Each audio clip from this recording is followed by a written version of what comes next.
చల్లని సాయంత్రం, ఆహ్లాదకరమైన సాయంత్రం. ఎటు చూసినా పచ్చని పొలాలే.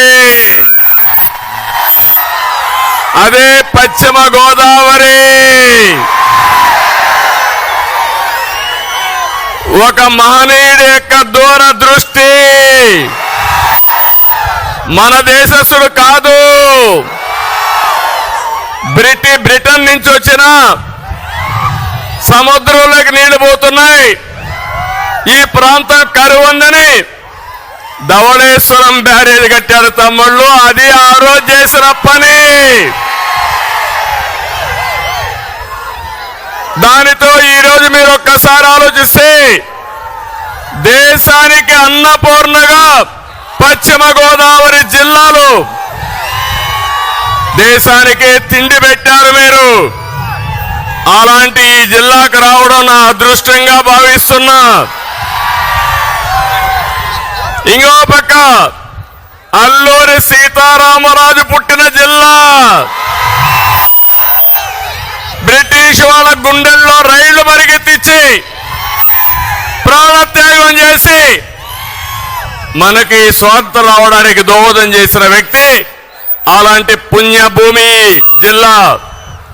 ఇంకో పక్క ఇక్కడ మిమ్మల్ని చూస్తే మంచికి మారు పేరు పశ్చిమ గోదావరి జిల్లా. మన నాయకుడు ఎన్టీ రామారావు గారు ఎప్పుడు చెప్పేవారు,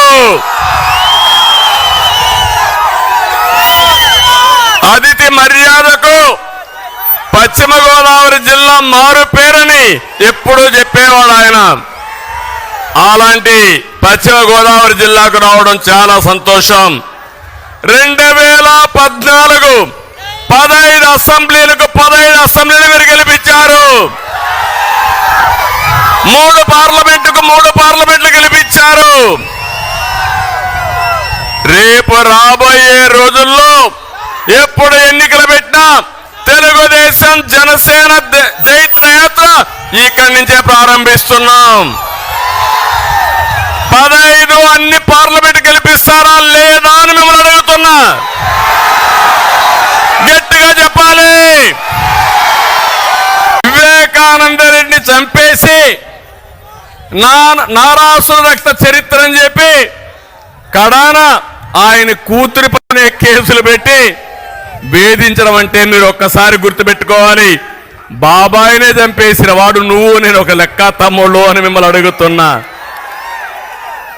కడాన ఈరోజు మీరు చూస్తే చెల్లెలు ఆ రోజు జగనన్న బాణం, జగనన్న వదిలిన బాణం ఏమైంది? ఈరోజు ఏమైంది?